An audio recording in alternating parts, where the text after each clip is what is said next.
Hi, this is Tim Doms with today's One Clean Island update.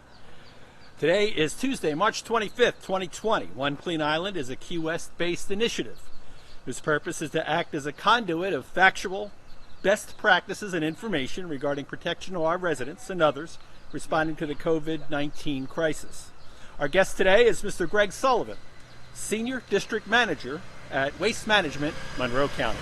All right, Greg, tell me about the situation here in these times. How are operations going here? Well, we're working every day. Obviously, the commercial trash has slowed down. Bars, restaurants, hotels, all of those businesses are closed or minimum service.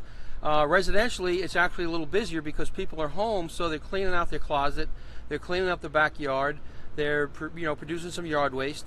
So we're using some of the commercial guys to help the residential guys because that's a little heavier.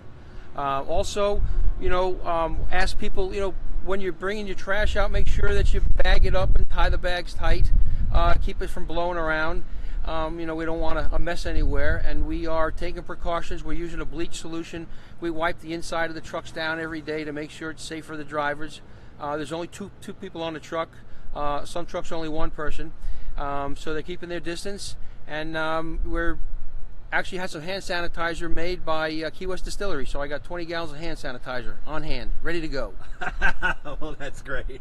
So is there anything special people need to do if they're putting their stuff out?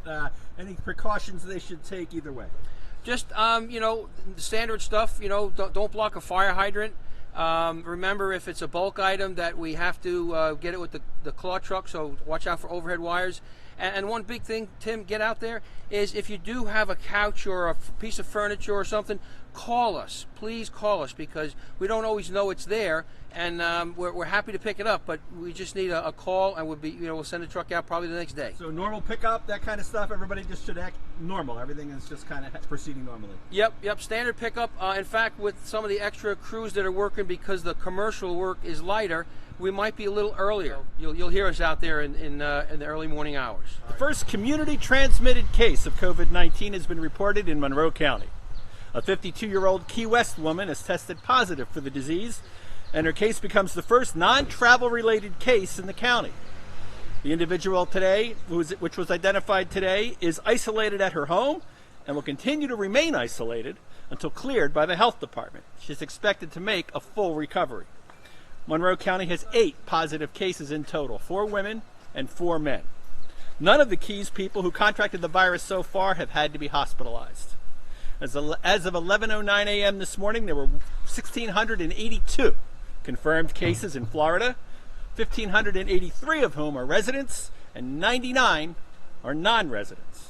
So far, there have been 22 deaths in the state of Florida. The Monroe County Sheriff's Office is implementing southbound traffic stops at mile marker 112.5 on the Overseas Highway and on State Road 905 Card Sound Road. Only residents, property owners, and those actively involved in work in the Florida Keys will be admitted. Long delays are possible at checkpoints, and officials advise not to call 911 with non-emergency questions about US 1.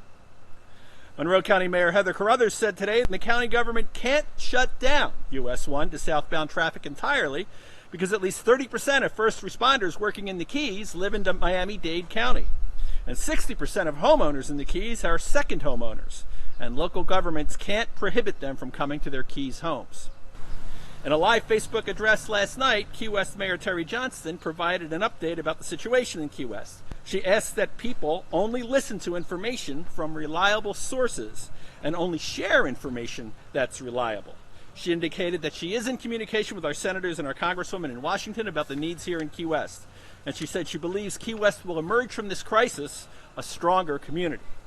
She also said that the city will use this opportunity to perform maintenance and beautification on the city, including paving streets, planting trees, and more. She also urged Key Westers to take this crisis seriously and to act responsibly. The full address is available on Mayor Terry Johnston's Facebook page. And following Mayor Johnston's directive, construction began today on paving Duval Street. The project runs from Wall Street to Truman Avenue and consists of upgrading curb ramps and driveway cuts to ADA standards, milling, paving, repairing trench failures, and pavement markings. Work began at Green Street and will progress toward Truman Avenue. Road closures in the work area should be expected and detours will be in place. The preliminary schedule indicates that all work will be completed by early July.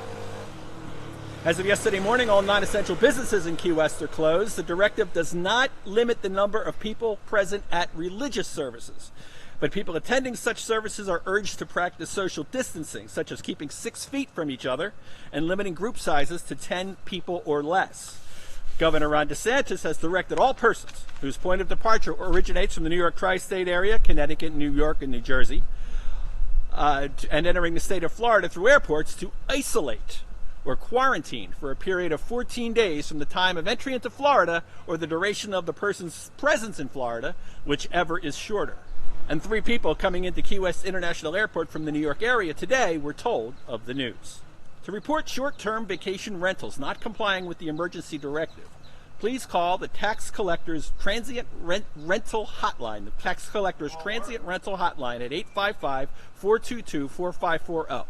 Your tip will be anonymous. Remember, the ban does not include rentals for military, first responders, healthcare workers, and construction workers actively engaged in projects in Monroe County. Monroe County beaches remain open, and while Monroe County boat ramps are closed to visitors and non-residents, they are open to residents, so they can go out on the water and enjoy boating with their families, etc. Residents are urged to be responsible, though, keep to social distancing, and only go out in smaller groups.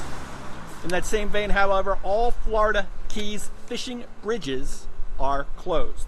That's it for today's update from One Clean Island. Be sure to join us for tomorrow's update, where we'll be speaking with another guest in our continuing effort to keep our island up to date with the latest and most reliable information available. And remember, you can always go to onecleanisland.com for more details. I'm Tim Doms. Please be responsible and stay safe.